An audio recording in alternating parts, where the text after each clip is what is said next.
Voilà. Vous savez quoi, les gars? On va aller faire un petit coup de tramway, là, parce que moi, je dis, quand il y a un aussi beau ciel, il faut profiter du point de vue. Et à mon avis, et c'est mieux d'y aller en tramway qu'à pied là-haut. Parce qu'en fait, vous savez, on en a parlé dans cette émission. Déjà, il y a le tramway du Mont Blanc qui permet donc d'emmener les gens d'ici, à Saint-Gervais, à la gare du Nid d'Aigle. Et ensuite, ça se finit à pied. Et on traverse toute une section de forêt, mais alors dans des pentes extrêmement abruptes.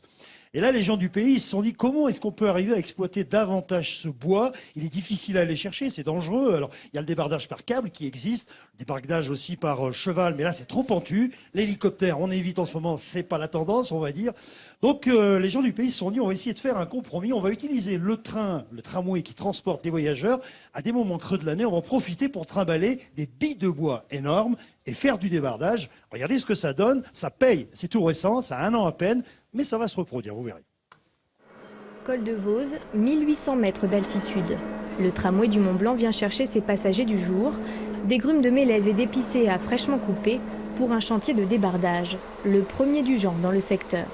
Depuis 20 ans, il n'y a pas eu d'exploitation sur ces cantons forestiers de la commune de Saint-Gervais.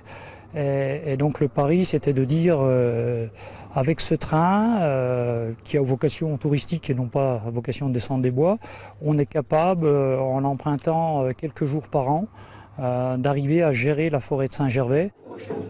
Un mode de transport original, préféré à la route, trop compliqué d'accès, et aux câbles trop coûteux.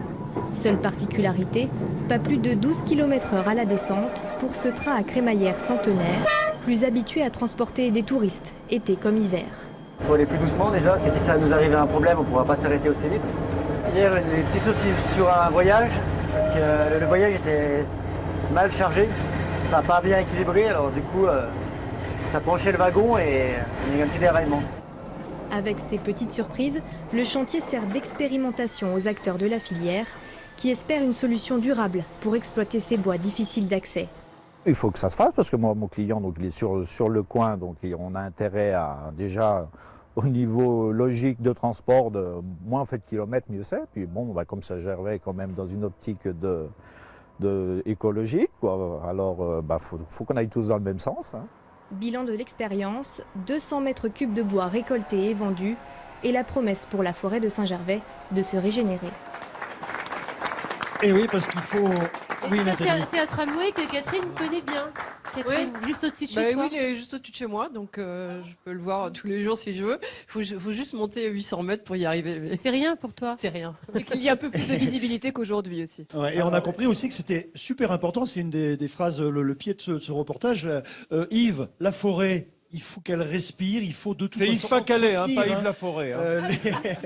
La forêt, il faut qu'elle respire, il faut l'entretenir, c'est fondamental, c'est écologique ça aussi. Il y a quand même 2 écoles. Il y a ceux qui disent laissons des parts à la nature pour qu'elle se débrouille par elle-même. Et l'expérience montre qu'elle se débrouille très très bien. Et puis il y a des forêts d'exploitation où on va avoir des beaux arbres, des beaux troncs, du bois à travailler, du bois pour les charpentes, etc. Et là On sélectionne, gère un on peu sélectionne, plus on gère, ouais. à la façon du bûcheron classique. Voilà. Mais la forêt toute seule marche très bien. Et surtout, il faut laisser les vieux arbres mourir de leur belle mort. Et il faut laisser les champignons décomposer lentement ces arbres, pour que ça fasse de l'humus, pour que la terre se régénère elle-même et que ce cycle continue. Merci Soit. Yves, de cette expertise. Ouais, oui, là, Ça lève, là, une ça bonne s'améliore. petite bourrasque. Viens à moi, Blizzard, je t'aime.